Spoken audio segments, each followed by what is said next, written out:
Hi, welcome to Chad's Silversmithing. Before we get too far into the video, if you wouldn't mind hitting the like button, that really helps to get my channel promoted. I appreciate that.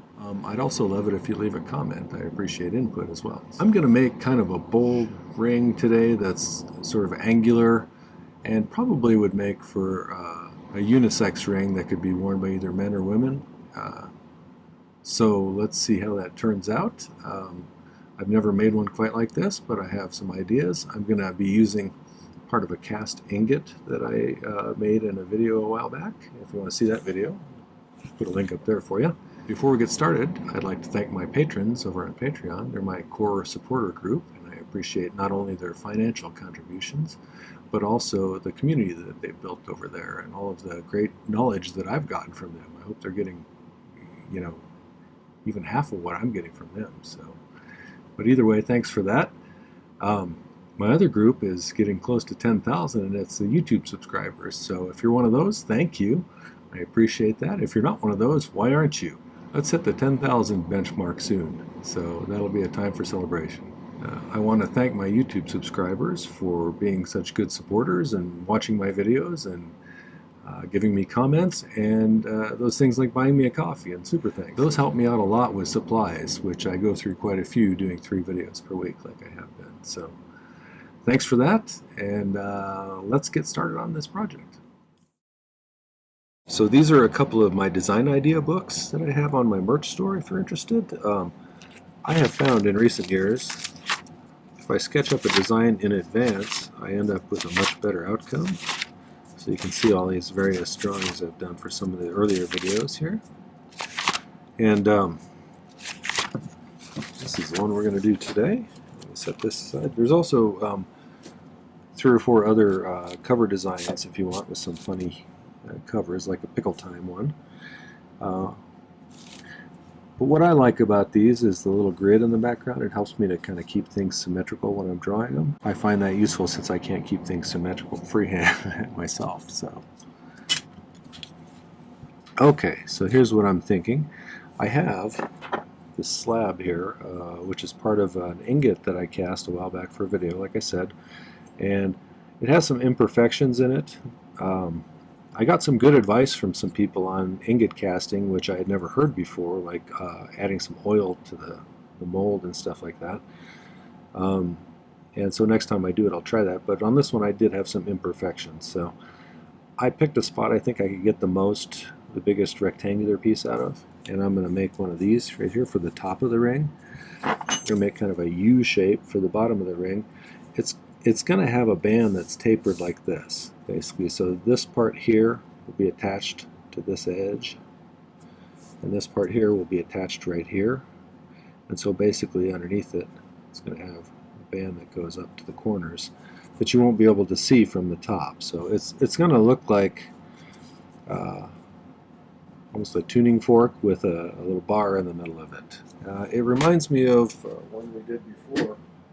This one here, which I called a floating illusion ring, I think, or something. It's got kind of the same idea where you can't see the band below, so it makes it look like there's just this floating ring in the middle, or a floating stone on a disc in the middle of a ring sitting on the back of your hand. I think this is going to be similar to that, but like I said, this one's going to be kind of angular, so let's see what we can do with that.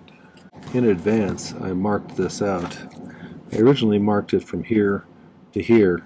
Actually, I originally marked it over here, but then I saw some real bad imperfections that I hadn't noticed before. And this one, I didn't take into mind that this little cavity was here.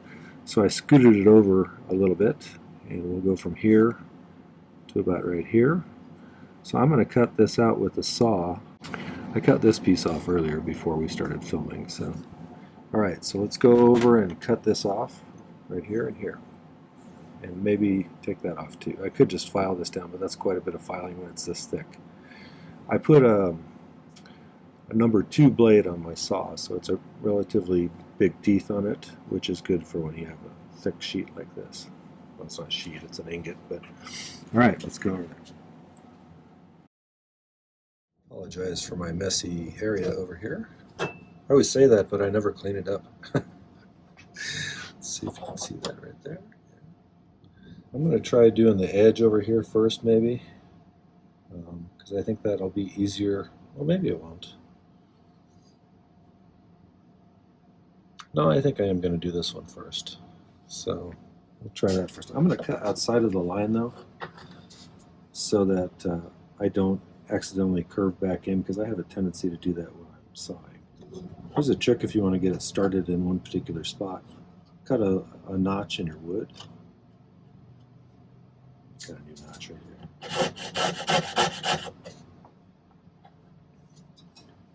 Your saw in there like that. That allows you to get a start on your cut on this.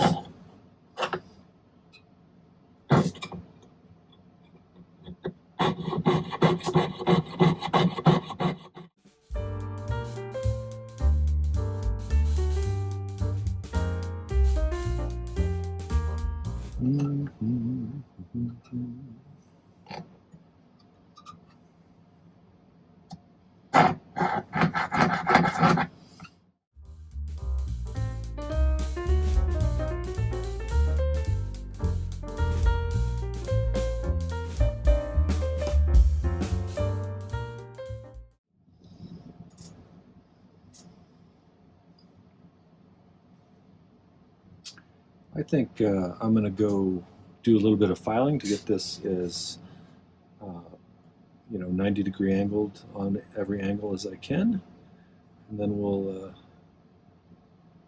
work on cutting out our little inside parts. So let's go back. Okay, I suppose you could use your miter vise jig to get this as straight as you can. I haven't used it for anything quite this thick before. I wonder if it'll work.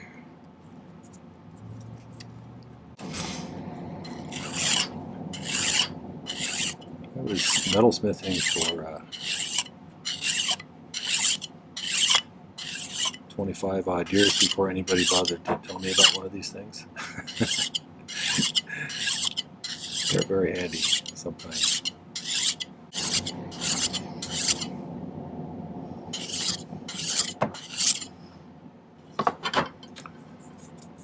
That's pretty good.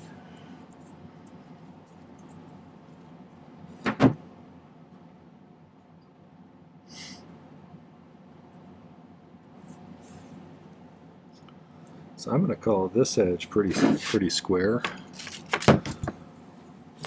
You can see how much off we are from that. So we have a little bit of an inward movement there. So could take just a little bit off like that.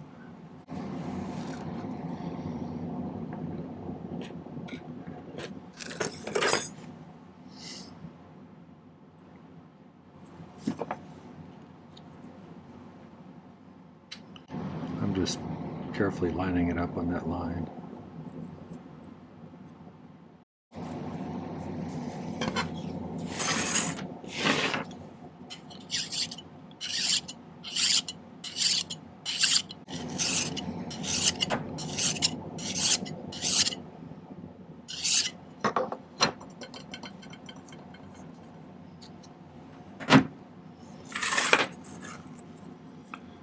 Close enough, I think. Okay, now I'll try and get this one filed down that way.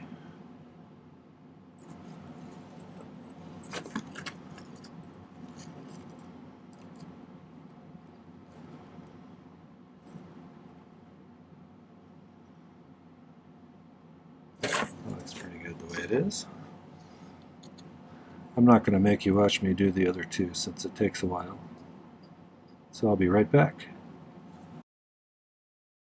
So I got a little ingot rectangle. It's pretty square. It's got a little imperfection there. I'll put that on the underside, I think. And then this should be able to file that flat reasonably well. We need to scribe out the lines that we're going to do on this to cut that out in the center.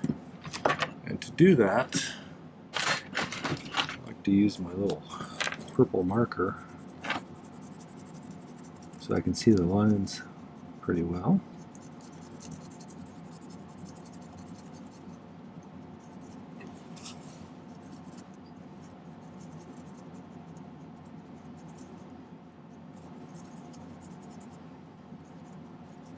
That's pretty strong smelling if I pass out. Okay, let's see. So let's find the center of this. I made this about 5 millimeters, I believe. So yeah, each part of this is about 5 millimeters. Yeah. Okay, so should be able to go. Let's do it this way.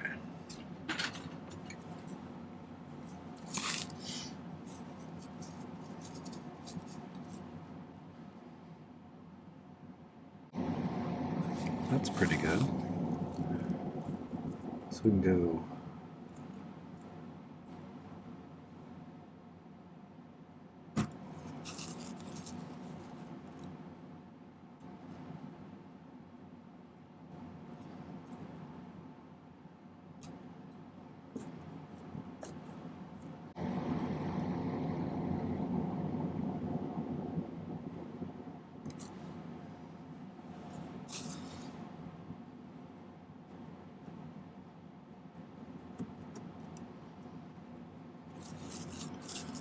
should give us a pretty good width. Now let's find the center of this.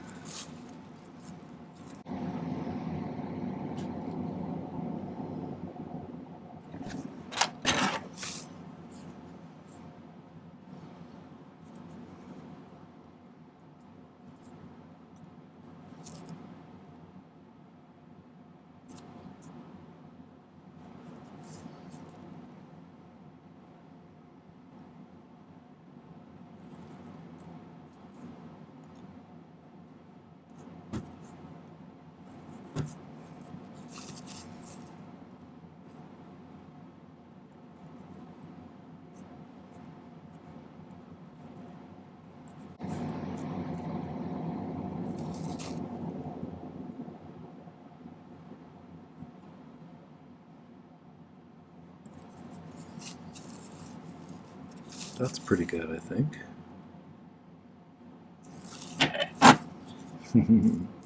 So I just have to keep that, when I cut it with the saw, I have to keep it going down the middle there without running into the sides. We'll see if I can do that. But that's my next step, I think. And then we'll just have to come back and really get those sides neat. So let's see what we can do here. Using a 2 again.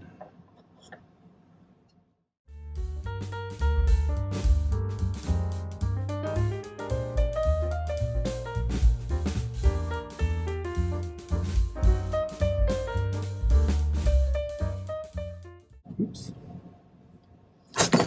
Okay.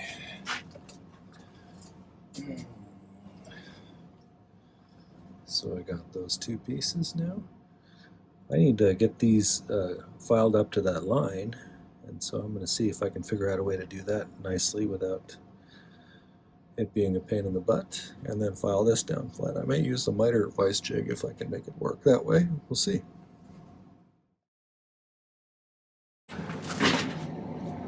Okay, so I think I can put it in here like this, right along that line, and I should be able, I'll either use the saw, or I could do it this way if I wanted to, I suppose.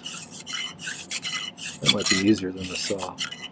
We'll give that a try and see if I can clean up all these edges nicely so they're all nice and parallel.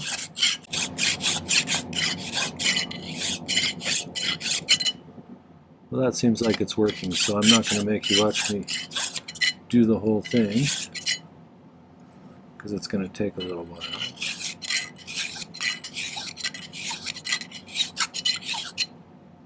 That looks like that's going to work out just fine. Okay, I may have to use a needle file when I do this inside edge, but I should be able to do the outside of this one with the big bastard file. So then we'll have to cut our piece of 18 gauge sheet. So I'll be back in a sec once I have this shaped nicely. After much filing with my miter vise jig, ended up with this, which I think I'm pleased with. It's relatively symmetrical for not using very precise instruments anyway. Good enough for me.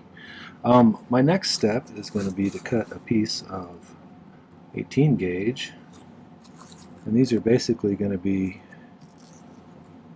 well, it'll be soldered like this and like this. As long as everything's pretty consistent, when we bend it around, it should fit right in there. So we'll see if we can do that.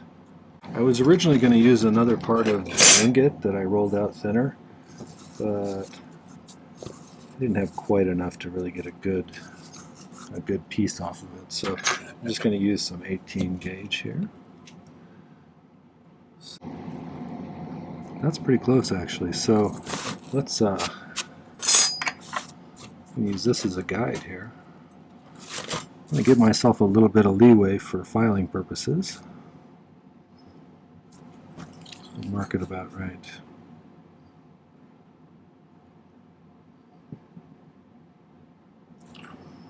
Right there.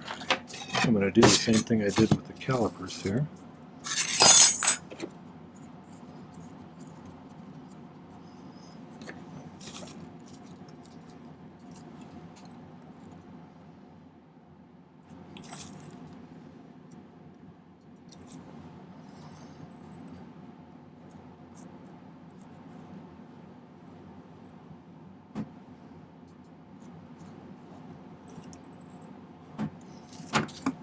Everybody asked me about these Fisker's craft shears. They're pretty easy to find. 18 gauge is about as thick as they'll cut. And as I'm cutting, I'm putting quite a bit of strain on these, so you can saw this if you want. That's fine. Whatever works best for you.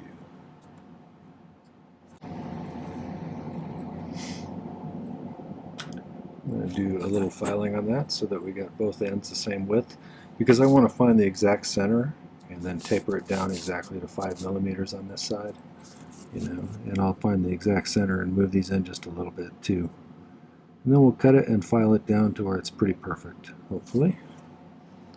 So I think this is the good side. So let's file that first. There.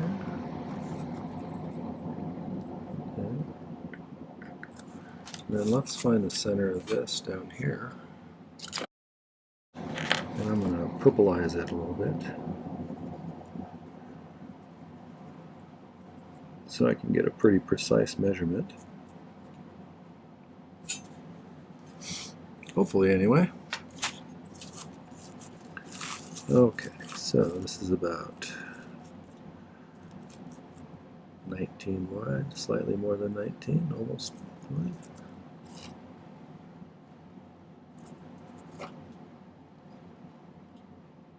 That right there, that's the center, and we need to center 5 millimeters over that. I think is about what this is. Pretty close. Call it 6 maybe, just to give us a little leeway. So I'm going to go 3 to either side. 1, 2, 3. 1, 2, 3.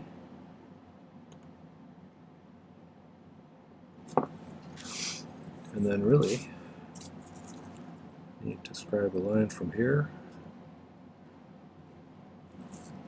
to there.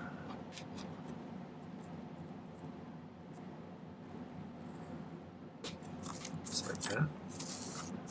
Same way from here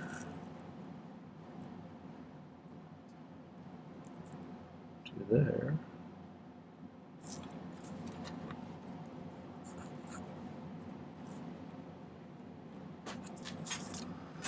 And cut those off. See, that gives us a little bit of room for filing. That's good. Alright, let's cut these off. You can use your saw again if you want to. I'm just going to use the shears and file them down.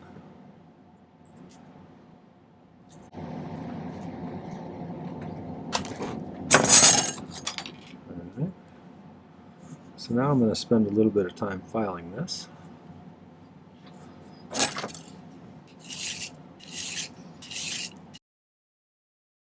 So I did some cleanup work on these. And I'm not normally a person who sands silver, but in this particular instance, it seemed like a good idea to get in here and do a little bit of sanding to make that a little neater, since I won't be able to get in there with the polisher. And so I improvised a sanding stick out of a paint stirrer. And I used a little bit of 220 to get the surface cleaned up. And then inside I used a little bit of, I think it's 600 grit to just kind of get it neatened up. And so I think, let's see which side looks better up. About like that. So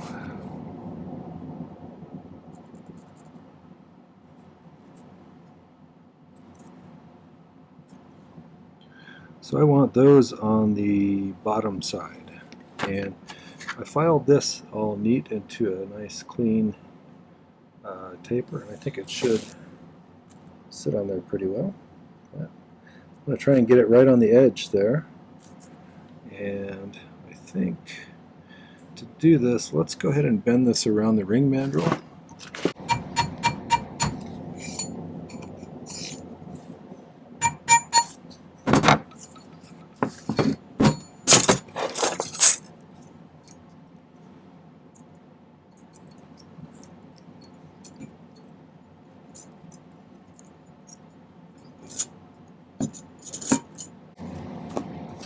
Really, it's you can see there's some imperfections on this side. That's why I did that.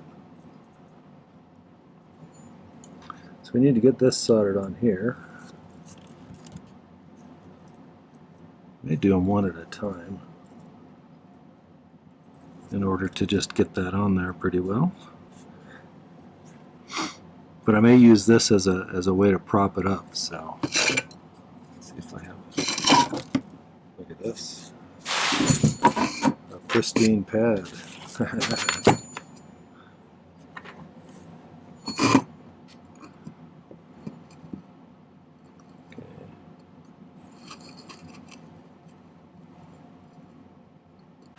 Okay, so I'm going to cut myself a little bit of solder. And if you've never been to my channel before, this is kind of late in the video to tell you this, but I use hard silver sheet solder for almost everything. And I use a liquid flux called My-T-Flux that I spray on with a spray bottle. And my torch is a Silversmith acetylene torch, which is their acetylene air model. Most of the mass in this piece is really in that big chunk of silver at the bottom. And so in order to get the band and that chunk of silver up to temperature at the same time, which is kind of ideal, now I'm going to have to heat mostly on the chunk at the bottom.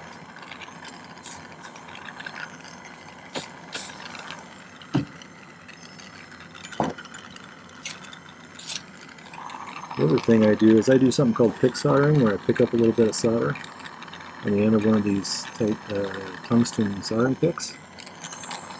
And when it allows me to place it really precisely. So if you like, I'll put a link to a video about pick soldering up there. And you should check it out. It's one of those things that really changes your game. See how I'm kind of focusing mostly on the bottom part, turning the band a lovely shade of purple.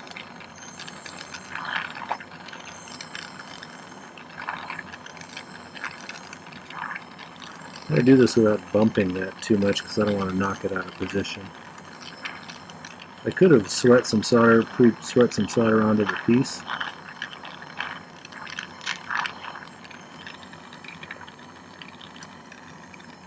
That would have been another option.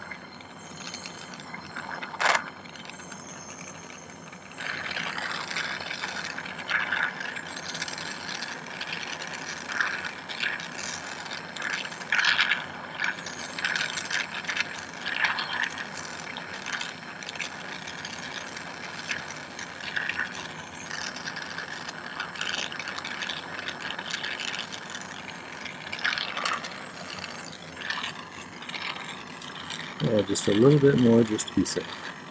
No.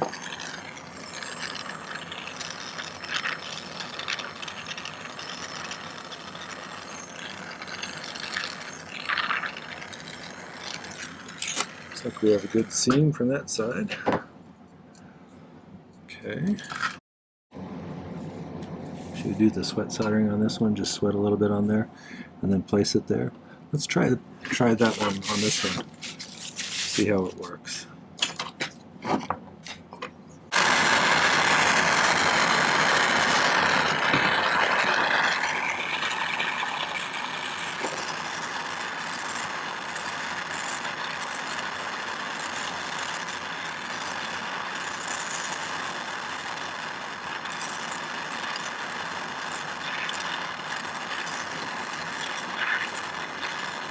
A little bit of heat to get a chunk of silver up like this for temperature.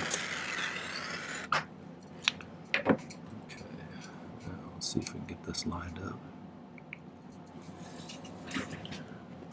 Oops.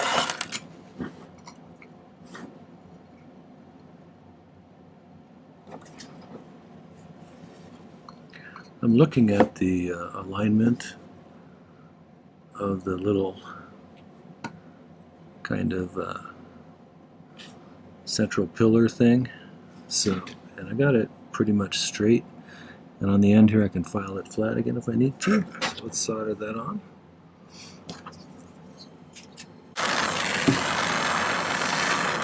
Now we have the opposite problem.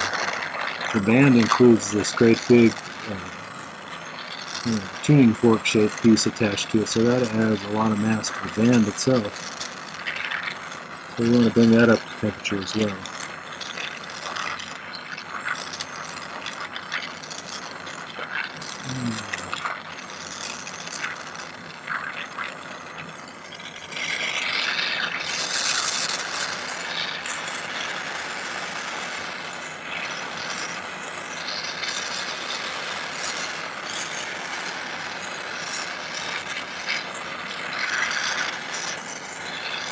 If you don't get all parties up to temperature, you get what's called a cold solder joint, where it looks like it's stuck to everything, but it really only stuck to one side, whichever side reached temperature.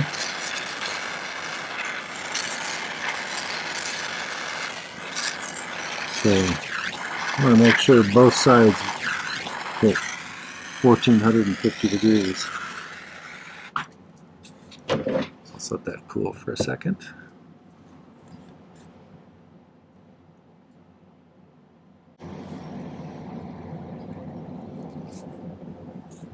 So you're going to end up with a big bold ring like that.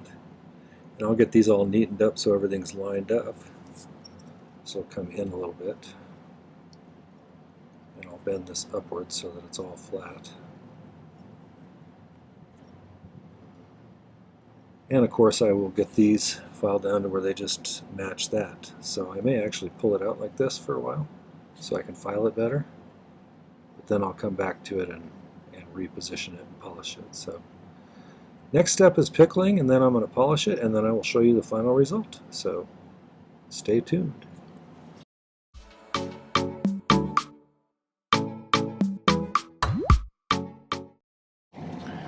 So here's the final product. I have a few little bits of porosity in the metal up here from the slab. There's not much I can do about that unless I want to continue filing it down way thinner. And then I might run into more, so I'm not going to do that. Overall, I'm really pleased with it, though. I think it's kind of a cool ring. It's very modern and bold. So, yeah, I was pleased with that one. So nice high shine on it. I will take some better pictures and put them at the end. Well, that was the bold rectangular ring. I'm not sure what we're going to call this one yet, but I hope you enjoyed it. If you did, make sure to hit the like button before you leave. And also take a moment and check out some of my other videos. I'm getting close to 300 now. And we'll probably hit that right about the same time we hit 10,000 subscribers. So if you're not a subscriber, consider doing that as well. But either way, check some out, watch them, give me some input. Before you leave, one other thing. If you want to become more of a supporter of the channel, you can check out the relevant links in the video description down below. I have a link to my Buy Me a Coffee page where you can provide me with a little cash to buy supplies. There's a link to my merch store, which also contributes to my income, and my website where you can buy jewelry if you're interested in buying some jewelry I've made. And finally, information about my Patreon, where you can get a little more interactive experience. So, thanks for watching. Happy silversmithing. Take care.